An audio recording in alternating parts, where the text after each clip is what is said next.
Ajar kami Tuhan bukan hanya menyanyikan dari mulut kami bahwa kami percaya kepada Tuhan.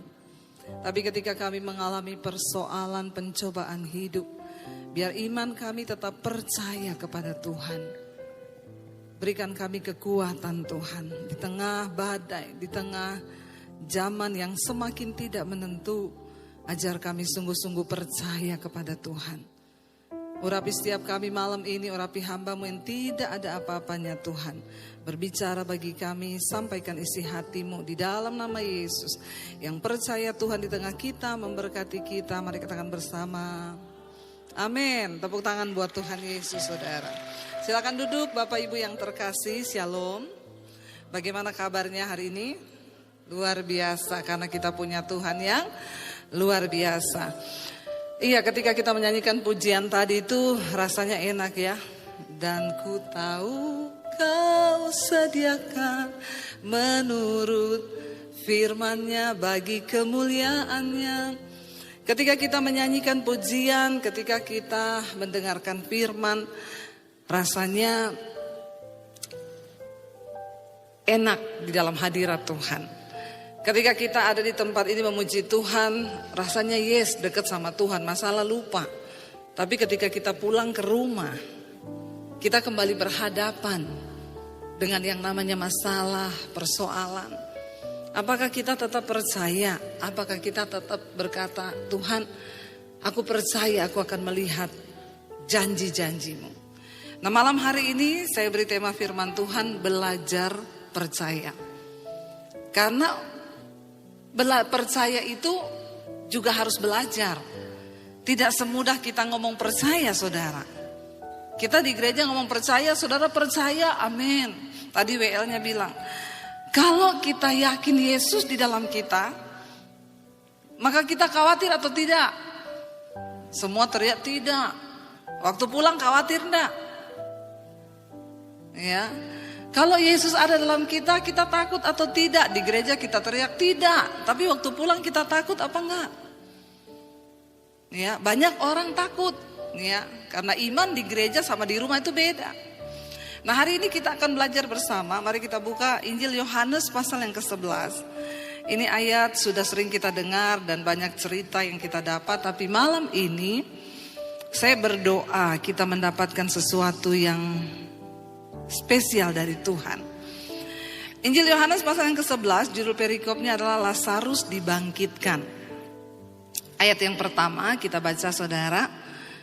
Ada seorang yang sedang sakit, namanya Lazarus. Ia tinggal di Betania, kampung Maria dan adiknya Marta.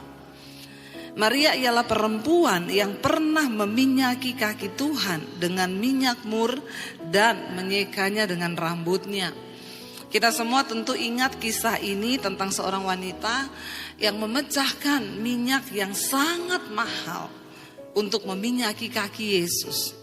Dan ketika itu orang berkata, kenapa kamu pecahkan minyak yang mahal itu? Kamu buang-buang uang. Tapi dia melakukan itu karena dia mengasihi Tuhan, saudara. Seringkali kalau kita mengasihi Tuhan, kita dapat melakukan hal-hal yang bahkan tidak masuk akal. Ya, kalau orang mengasihi Tuhan. Ayat ini berkata, dan Lazarus yang sakit itu adalah siapa? Saudaranya. Jadi mereka ini bertiga kakak adik, Maria, Marta dan Lazarus, saudara. Itu adiknya, ya. Dan Lazarus sakit itu adalah saudaranya. Kedua perempuan itu mengirim kabar kepada Yesus. Mereka suruh orang kasih tahu sama Yesus bahwa dikatakan kabarnya apa? Dia yang engkau kasih itu siapa? Sakit. Lazarus yang engkau kasihi itu sakit. Perhatikan, ada kata dia yang engkau kasihi itu sakit. Keluarga ini adalah keluarga yang spesial di mata Tuhan dan Yesus sangat mengasihi keluarga ini. Kenapa mereka dikasihi oleh Tuhan? Tentu ada alasan. Ya, apakah Tuhan mengasihi kita malam hari ini? Ya, ada alasan Tuhan mengasihi kita atau tidak, saudara. Biarlah kita menjadi orang-orang yang memiliki alasan untuk Tuhan tuh mengasihi kita. Katakan, amin. Semua orang boleh berkata percaya, tetapi orang yang dikasihi Tuhan itu berbeda. Karena tidak semua orang percaya itu sungguh-sungguh mendapat tempat di hati Tuhan. Ya, hanya orang-orang tertentu. Dan Alkitab mencatat keluarga ini dikasihi Tuhan. Marta dan Maria berkata, Tuhan, dia yang engkau kasihi sakit. Ayat yang keempat, ketika Yesus mendengar kabar itu, ia berkata, penyakit itu tidak akan membawa kematian, tetapi akan menyatakan kemuliaan Allah, sebab oleh penyakit itu anak Allah akan dimuliakan. Saudara, setiap persoalan, pencobaan yang kita hadapi itu pasti ada maksud Tuhan. Tetapi ya seperti yang saya sering katakan, memang manusia sama Tuhan itu beda tipis. Ya, Tuhan Maha tahu, kita sok tahu. Ya, jadi Yesus berkata penyakit itu tidak akan membawa kematian, tetapi akan menyatakan kemuliaan Allah. Ada banyak hal dalam hidup ini yang Tuhan akan izinkan kita alami, supaya lewat masalah yang kita alami itu kemuliaan Tuhan akan dinyatakan. Tapi banyak orang Kristen tidak mengerti ini, karena bayangan kita tentang kemuliaan Tuhan itu adalah sesuatu yang enak, sesuatu yang baik. Saya percaya saudara, waktu kemuliaan Tuhan itu akan dinyatakan, ada sesuatu yang tidak enak dulu yang akan kita alami. Ya, hari-hari ini apa yang terjadi di atas bangsa kita, saya percaya dan sangat percaya tangan Tuhan sedang bekerja di atas Indonesia. Katakan amin. Setiap hari kita berdoa, apalagi saya tuh di Mesbah Doa, setiap malam berdoa untuk bangsa ini, berdoa untuk TNI Polri, biar Tuhan murnikan bangsa ini. Semua yang terjadi ini ada di dalam kendali Tuhan. Karena Tuhan sedang membersihkan bangsa ini. Jadi mari kita melihat dengan kacamatanya Tuhan. Kita terus berdoa saudara, supaya Tuhan akan terus pulihkan dari orang-orang yang memegang jabatan kekuasaan di atas bangsa ini. Mereka yang lebih dulu harus dimurnikan. Kita bersyukur dengan apa yang terjadi hari-hari ini. Tuhan sedang berperkara dengan bangsa ini. Ketika Tuhan berperkara dengan kehidupan seseorang, maka ada hal yang tidak enak yang akan kita alami. Tidak selamanya rencana Tuhan itu datang dalam hidup kita dengan hal-hal yang enak, saudara.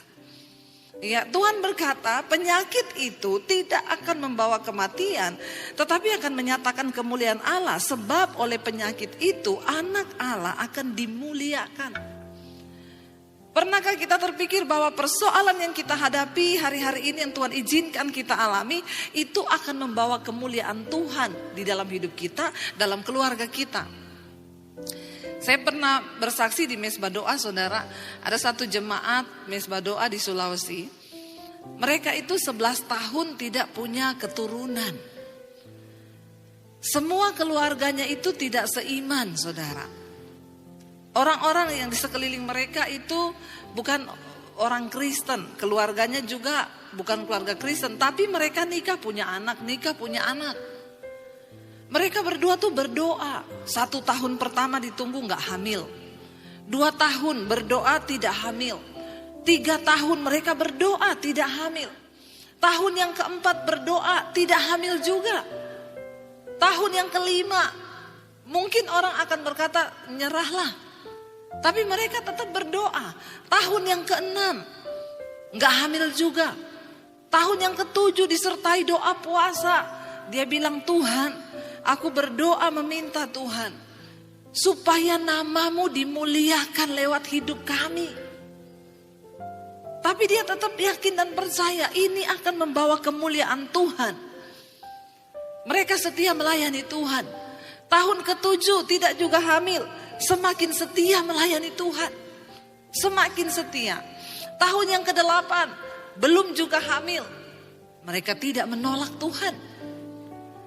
Tahun yang ke-9 gak juga hamil. Aduh, kalau saya kayaknya 9 tahun menikah belum hamil-hamil, kayaknya kita nyerah ya saudara. 9 tahun loh. 9 tahun tuh bukan waktu yang lama, bukan waktu yang singkat. 1 tahun itu ada 365 hari. Ya kalau 10 tahun itu sudah berapa hari? 3 juta ya. Saudara hitung sendiri, itu bukan waktu yang mudah. Mempertaruhkan iman, percaya kepada Tuhan tuh enggak gampang. Sampai tahun yang ke-10. Aduh, rasanya sudah tahun penggenapan nih, tahun yang ke-10. Tapi tidak juga hamil. Akhirnya mereka sudah berobat, mencoba ya. Ketika memasuki tahun yang ke-11, mereka memutuskan untuk tetap ya pergi ke dokter. Dan bertanya, dokter, apa yang harus kami lakukan? Dokter periksa mereka, dokter bilang kalian sudah semakin berumur. Tahun ini adalah tahun penentuan. Kalau memang kamu mau, ya ini saya sudah periksa sel telurnya, yang laki-laki juga semua baik. Tapi saya tidak jamin tahun depan itu akan bisa baik seperti ini. Karena ini sudah masuk tahun yang ke-11. Istrinya sudah berumur, suaminya juga sudah mulai berumur. Jadi yang terbaik kamu bayi tabung. Bayi tabung nanti bisa dibikin langsung kembar 3. Mumpung selnya baik, semuanya baik. Dia bilang waktu dia tanya sama dokter berapa biayanya, dokter sebut angka. Mereka tidak punya uang sebanyak itu. Lalu dia tanya sama dokter, dok, kalau kami tidak bayi tabung dok, apakah masih ada kemungkinan hamil? Dokternya bilang saya tidak bisa menjamin. Kemungkinannya itu sangat kecil. Berapa dok? 10%. Dan itu sangat kecil dan kemungkinan juga nggak bisa karena istrinya sudah punya kista dan lain sebagainya. Lalu suaminya dan istrinya itu berkata kepada dokter, oke dok, kami ambil yang 10% itu bersama dengan Tuhan. 10% bersama Tuhan. Karena memang gak ada biaya untuk kami bayi tabung. Lalu mereka pulang, saudara, rasanya lemes, tetapi mereka tetap berdoa. Sampai suaminya itu cerita ke saya, Bu, saya berdoa. Ya, mereka juga pendengar setia Mesbah Doa. Tiap malam tuh kalau ibu berdoa dalam nama Yesus yang belum hamil, tumpangkan tangan di kandunganmu, perkatakan keturunan ilahi Tuhan berikan. Dia bilang itu istri saya selalu tumpang tangan, Bu. Kami percaya Tuhan 10% dengan iman bersama Tuhan. Tidak ada perkara yang mustahil. Mereka berdoa, saudara, berdoa, dan mereka cuma bilang, Tuhan, kami mau lewat masalah ini nama Tuhan dipermuliakan. Karena saudara-saudara saya ini bukan Kristen. Mereka bilang, masa kamu doa gak dijawab sama Tuhanmu? Kalau Tuhanmu sakti, minta dong. Mereka belajar percaya. Dan 11 tahun untuk belajar percaya itu gak gampang. Tapi dia bilang, Tuhan perhitungkan. Aku melayanimu Tuhan dan tidak pernah mundur. Sekalipun sudah hampir 11 tahun kami menjalani ini.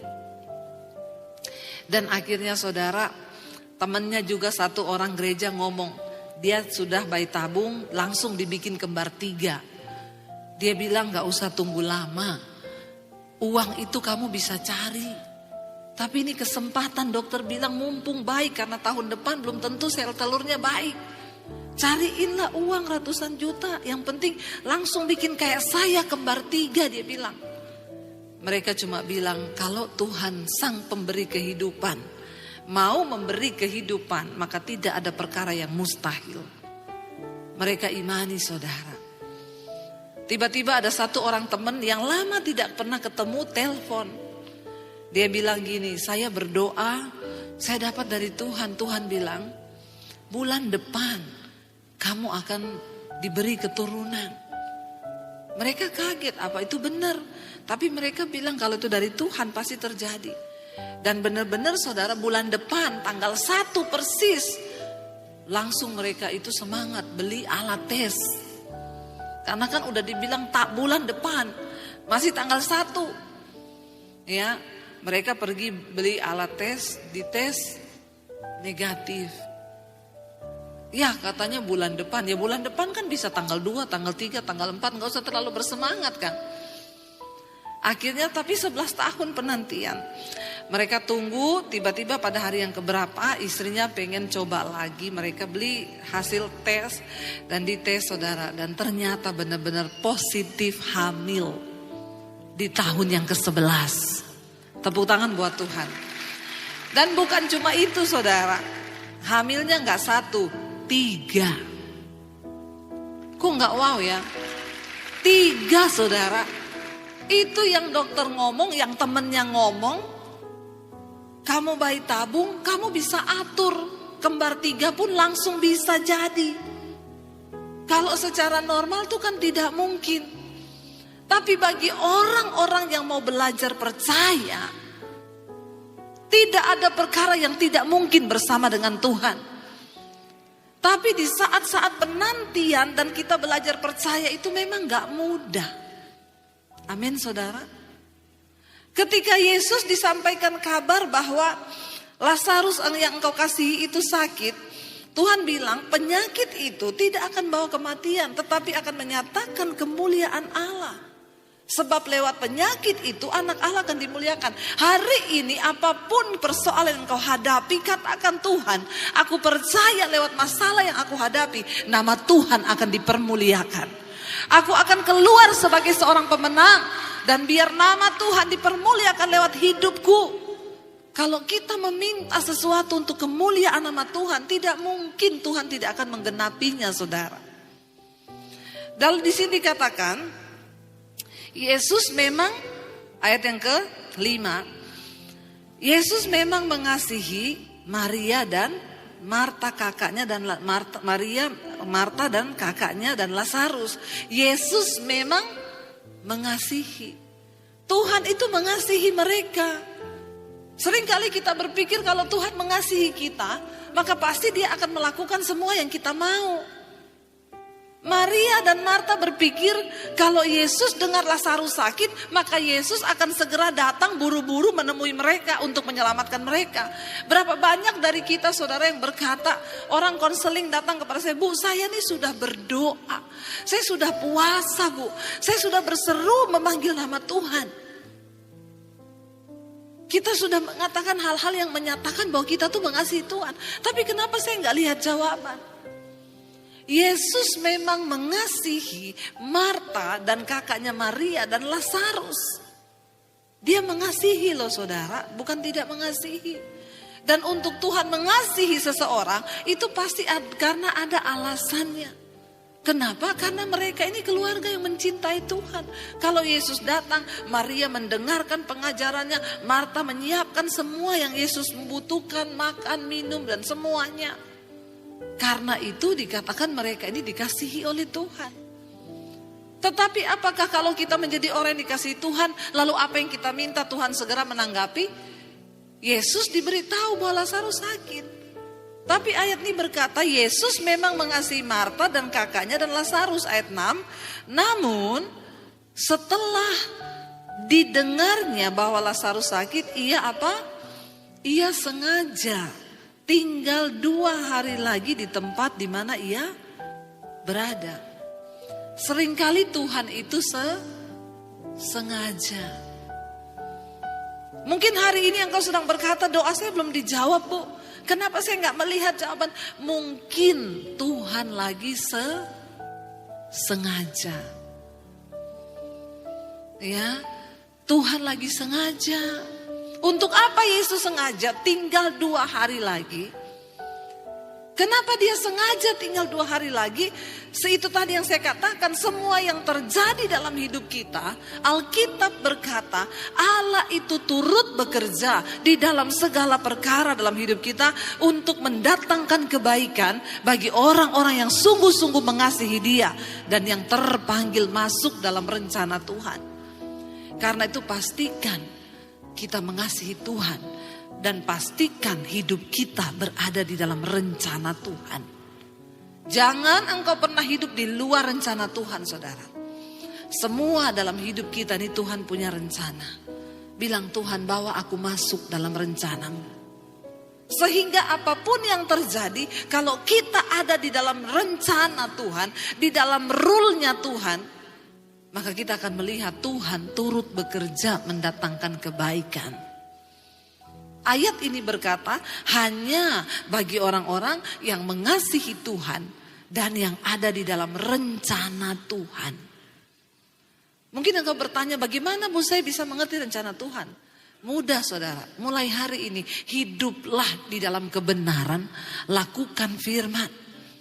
Buang segala dosa, bertobat, kejar kekudusan. Itu langkah awal untuk engkau mulai masuk di dalam rencana dan tuntunan Tuhan. Kenapa saudara? Ini penting karena hidup kita akan berbahagia hanya ketika kita berada di dalam rencana Tuhan. Tidak ada kebahagiaan lain di luar rencana Tuhan. Enggak mungkin akan ada kebahagiaan.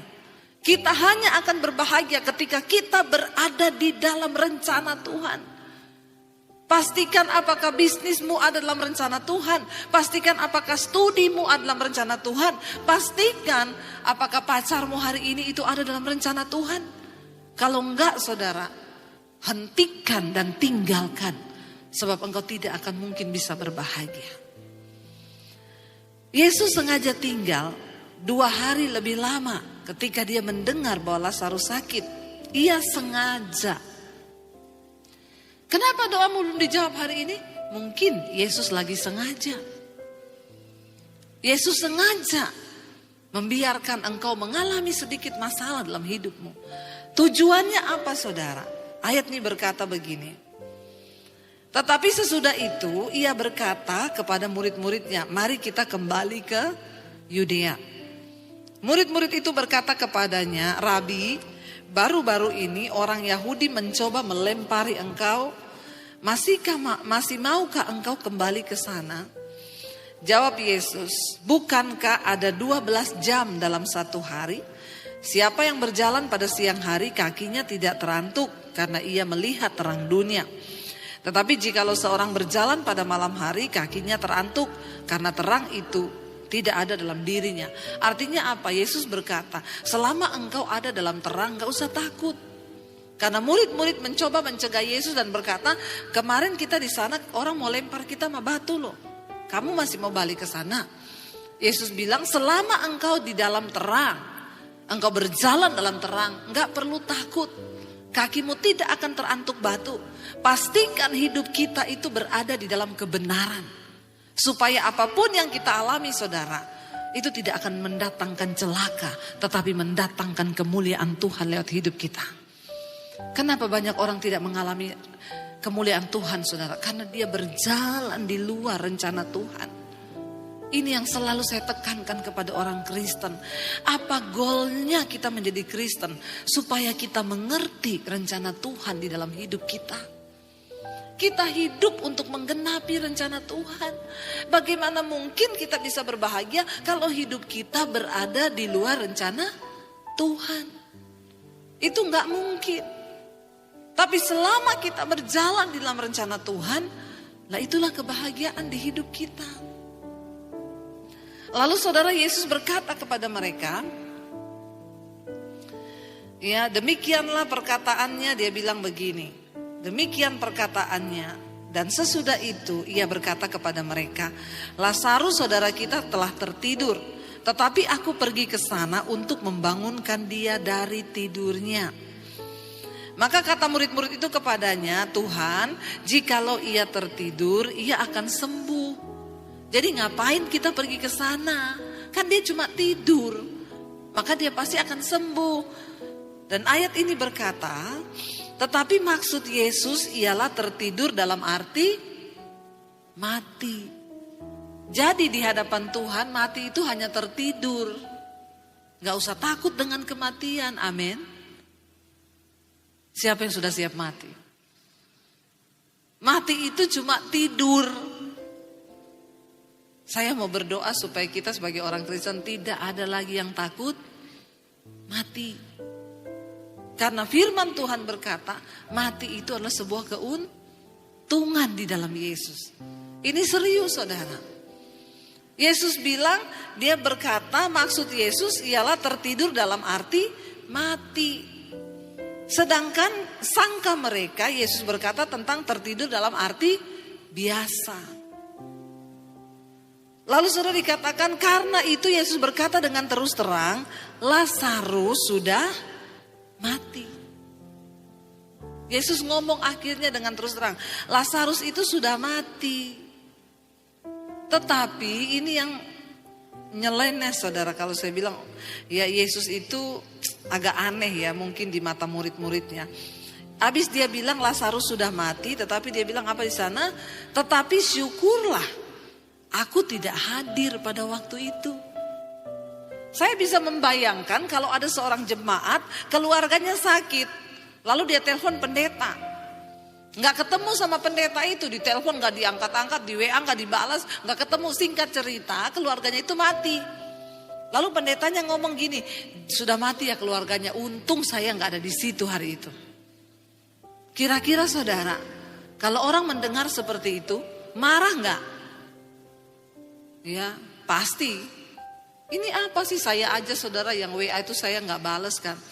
Yang masuk WA itu puluhan ribu di HP saya. Itu saya nggak bisa balas satu persatu. Itu aja yang maki-maki saya banyak kok. Ternyata masih banyak orang Kristen yang belum bertobat, masih aneh. Ya, maki-maki saya. Pendeta macam apa kau itu? WA tidak dibalas. Orang mau konseling tidak ditanggapi. Saya selalu bilang, saya ini sangat terbatas.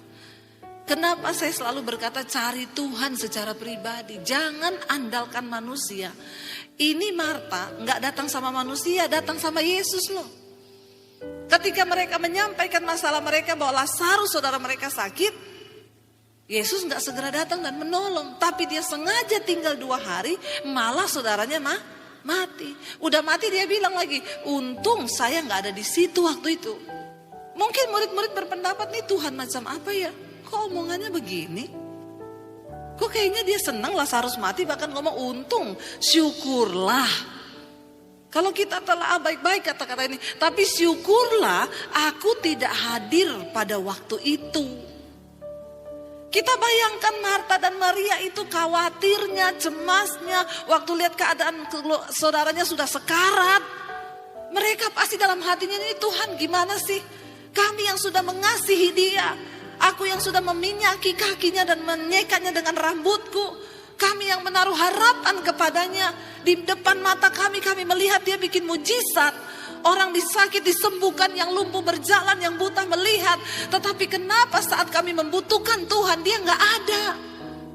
Saudara, berapa banyak kita sebagai orang Kristen pun berkata begitu. Tuhan kenapa engkau gak tolong aku? Kenapa engkau gak jawab masalahku? Ini keluarga yang mengasihi Tuhan, dan bukan hanya mereka yang mengasihi Tuhan. Alkitab berkata Tuhan mengasihi mereka. Rasanya saya percaya saat itu hati Maria dan Marta tuh hancur saudara. Seiring dengan matinya saudara mereka, pasti ada rasa kecewa. Kenapa Yesus gak datang?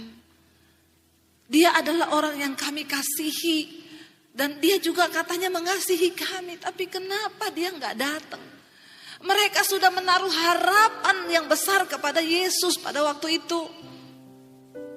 Saudara, kenapa saya bilang jangan cari pendeta? Alkitab bilang manusia pasti mengecewakan. Jangankan manusia, banyak orang Kristen aja sama Tuhan bisa kecewa. Kemarin saya dengar satu teman cerita, Bu, saya punya teman dulu Kristen, sekarang pindah ke agama lain. Kenapa? Kecewa sama Tuhan. Jangankan sama orang, sama Tuhan pun banyak yang kecewa. Hari-hari ini banyak orang gak mau lagi dengar firman. Kenapa? Kecewa sama Tuhan. Karena mengalami betapa pahitnya hidup dan mereka merasa Tuhan tidak ada di sana ketika mereka membutuhkan Tuhan. Saudara, ini sesuatu yang sangat membuat Maria dan Marta tuh terpukul. Kami sangat mengharapkan Tuhan, tapi kenapa dia nggak datang di saat kami butuh? Mungkin hari ini engkau juga sedang berkata begitu. Aku sangat mengharapkan Tuhan, tapi di saat aku butuh, rasanya pertolongan itu nggak ada. Tuhan itu nggak datang. Saudara, mari kita melihat peristiwa ini malam hari ini dan menarik sebuah pelajaran. Yesus bilang, Lazarus sudah mati. Tapi syukur aku tidak ada pada waktu itu. Apa maksud Tuhan? Saya percaya murid yang mendengar pasti akan berkata, ini gimana ya? Kok dia malah ngomong kayak begitu? Sebab demikian lebih baik bagimu supaya kamu dapat belajar percaya. Ternyata untuk bisa percaya kepada Tuhan, kita tuh harus belajar. Dan apa yang dapat membuat kita bisa belajar percaya? Masalah, pergumulan, tantangan hidup. Orang yang punya iman yang kuat kepada Tuhan pasti sudah pernah menghadapi badai yang begitu besar. Makanya imannya bisa kuat dan tidak tergoyah. Hanya orang-orang yang sudah belajar percayalah yang dapat melihat mujizat terjadi dalam hidupnya. Hanya orang-orang yang sudah belajar percaya, saudara, Yesus bilang, supaya engkau belajar, supaya kamu dapat belajar percaya. Lalu Yesus bilang apa? Marilah kita pergi sekarang kepadanya. Perhatikan, Thomas menangkap perkataan Yesus yang gak enak didengar. Itu Thomas bilang apa? Thomas yang disebut Didimus berkata kepada teman-temannya, yaitu murid-murid yang lain. Yesus dia bilang apa, saudara? Ayat yang ke-16. Ayat yang ke-16 Thomas bilang begini, marilah kita pergi juga untuk mati bersama-sama dengan dia. Kenapa ada perkataan ini keluar dari mulut Thomas? Karena dia dengar Yesus ngomong, Lazarus sudah mati tapi untung aku gak ada. Itu menjadi sandungan. Makanya Thomas bilang, yuk kita pergi biar kita juga mati sama-sama di sana. Dalam hatinya Thomas, kenapa dia gak peduli Lazarus mati? Malah dia bilang, untung aku gak di sana, syukurlah saya gak ada di sana waktu itu. Thomas mengejek. Dan dia berkata, ayo kita pergi sama-sama dia biar kita juga mati sama-sama di sana. Ini adalah sebuah perkataan yang manusiawi yang keluar dari hati yang kayaknya melihat keadaan itu kok kayak begini ya. Tapi itu yang Yesus maksud. Kita harus belajar percaya. Kita harus belajar percaya. Belajar percaya itu seperti apa? Saya ingat dulu saudara, suami saya, kita dulu buka penerbit dan percetakan. Itu kalau sudah mau waktunya bayar kertas, kita harus bayar tepat waktu supaya kita bisa dapat kertas lagi untuk kita mulai cetak buku lagi. Tapi ya itu selalu setiap kali ditagih distributor ini nggak pernah bayar tepat waktu. Ya, lalu akhirnya saya tuh berdoa, Tuhan, saya pengen ya ada mujizat. Suami saya itu bilang, kita ini besok sudah jatuh tempo loh. Sudah diingetin sebenarnya sudah lewat jatuh tempo. Kita kalau gak bayar kertas besok, kita gak bisa nyetak. Maka terlambatlah semua ini pekerjaan. Saya cuma bilang sama suami saya, percaya aja ya. Besok pagi bangun, kita cek mobile banking, gak ada masuk, transferan gak ada masuk. Suami saya pergi doa pagi di gereja, pelayanan, dia pulang gereja, dia masuk rumah, dia nyanyi saudara. Hatiku percaya.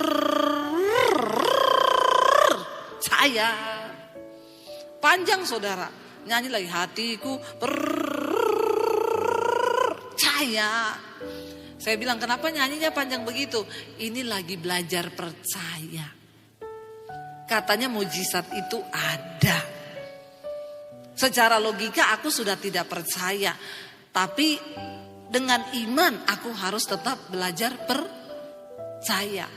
Makanya saya bilang itu tadi belajar percaya itu tidak mudah. Tidak segampang waktu kita nyanyi di gereja. Waktu kita menghadapi kenyataan hidup itu berat saudara. Gak semudah ketika kita ngomong aku percaya pada Tuhan. Allahku kan memenuhi kebutuhanku dengan segala kekayaannya. Besok jatuh tempo ini. Gak usah angkat tangan. Ya, besok jatuh tempo, adakah iman? Bagaimana caranya?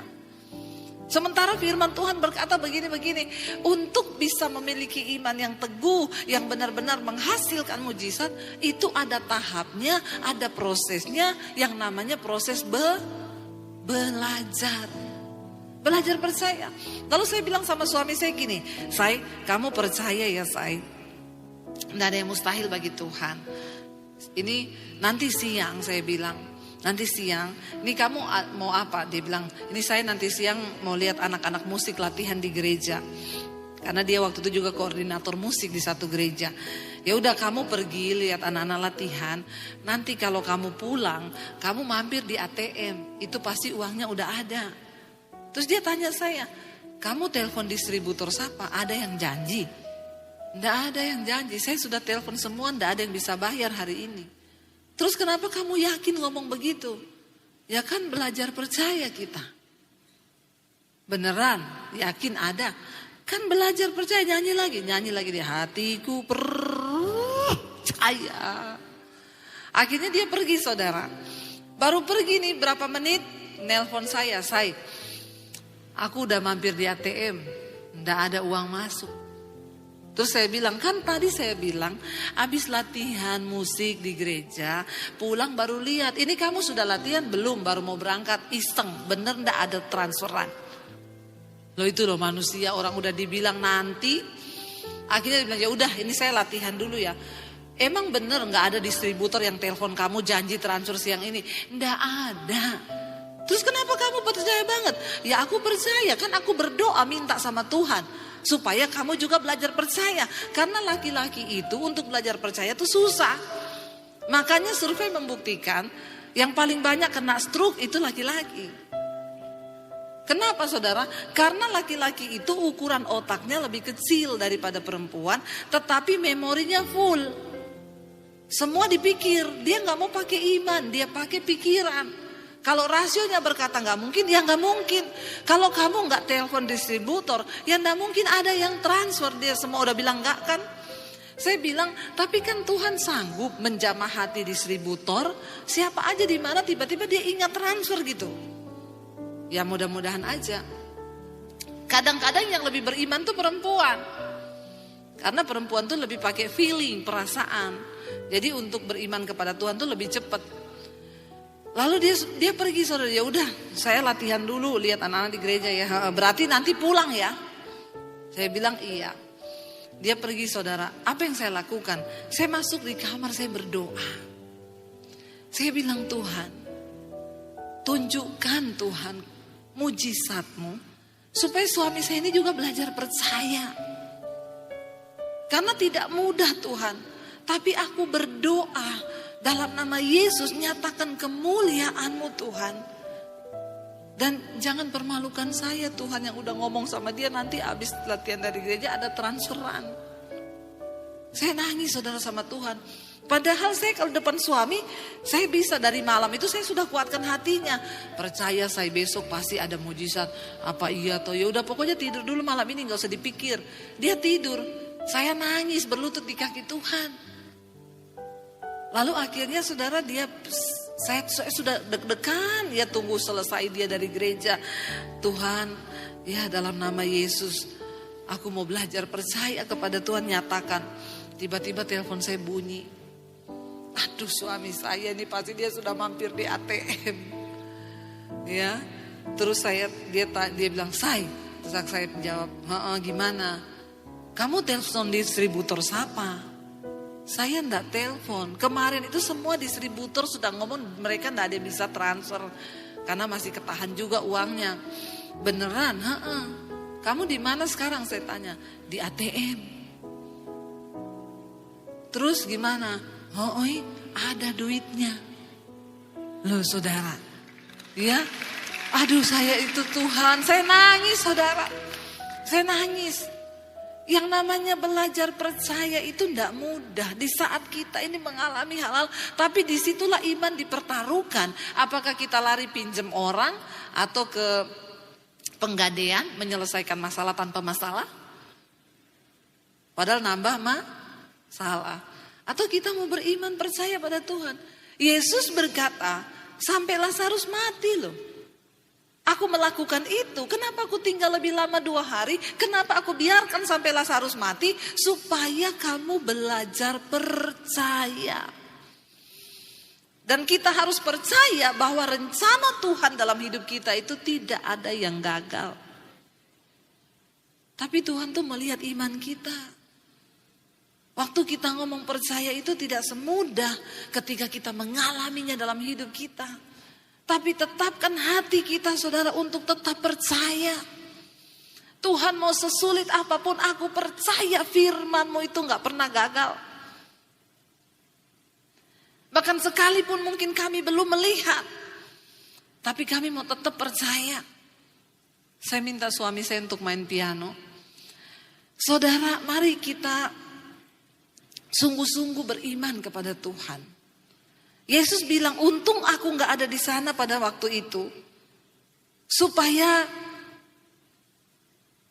ini lebih baik bagi kamu, supaya kamu dapat belajar percaya. Tuhan itu gak mau kita cuma ngomong kita percaya. Tapi Tuhan mau kita mempercayakan diri kepada Dia.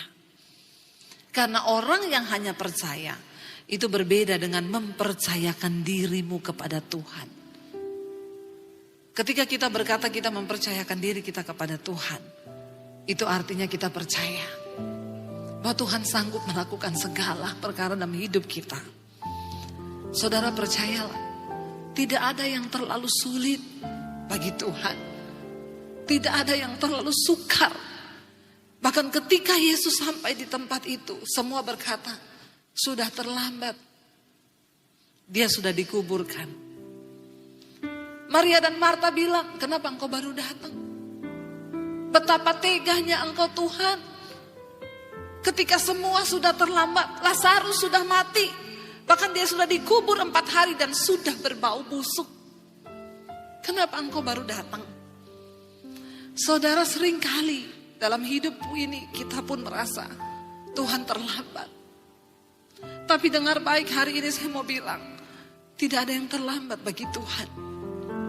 Mungkin hari ini engkau berkata, Tuhan, bisnisku sudah mati, keuanganku sudah mati, rumah tanggaku sudah mati Tuhan, tidak ada lagi harapan. Bahkan Maria dan Marta berkata, dia sudah berbau busuk. Tapi Tuhan bilang, rencanaku tidak akan pernah gagal.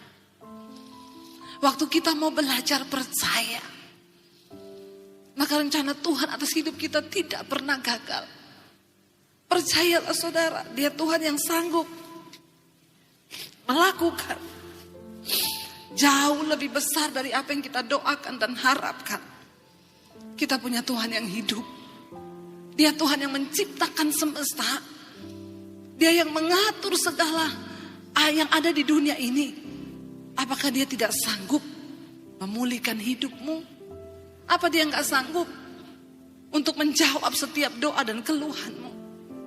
Tapi seringkali Tuhan sengaja membiarkan kita ada dalam persoalan. Supaya apa?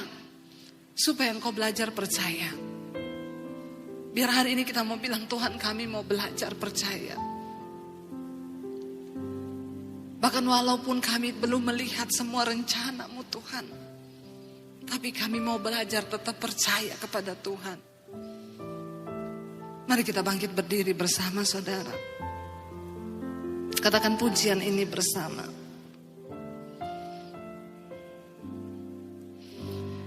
Saat ku tak melihat jalanmu, saat ku tak mengerti rencanamu, namun tetap ku pegang janji. Katakan, pengharapanku Tuhan hanya padamu Yesus. Sekali lagi, saat kami tidak melihat jalan-Mu di hidup kami Tuhan, bahkan saat kami tidak mengerti rencana Tuhan, yes, namun kami mau tetap pegang janji-Mu Tuhan. Amin. Pengharapanku Tuhan hanya padamu Yesus. Mari angkat tangan kita di hadapan Tuhan. Mau bilang kepada Tuhan, yes, kami mau belajar percaya Tuhan. Hati kami percaya.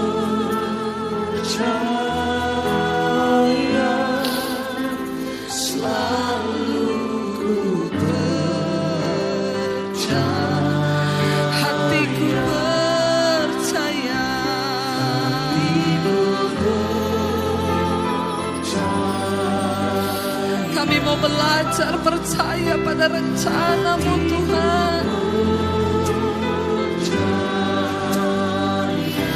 Hati kami percaya.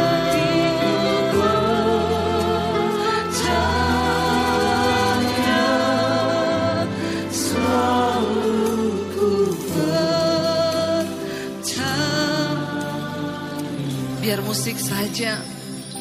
Mari tundukkan kepalamu di hadirat Tuhan. Mungkin engkau pernah menganggap bahwa Tuhan terlambat menolong. Mungkin engkau berkata semuanya sudah mati Tuhan. Malam ini angkat imanmu kepada Tuhan.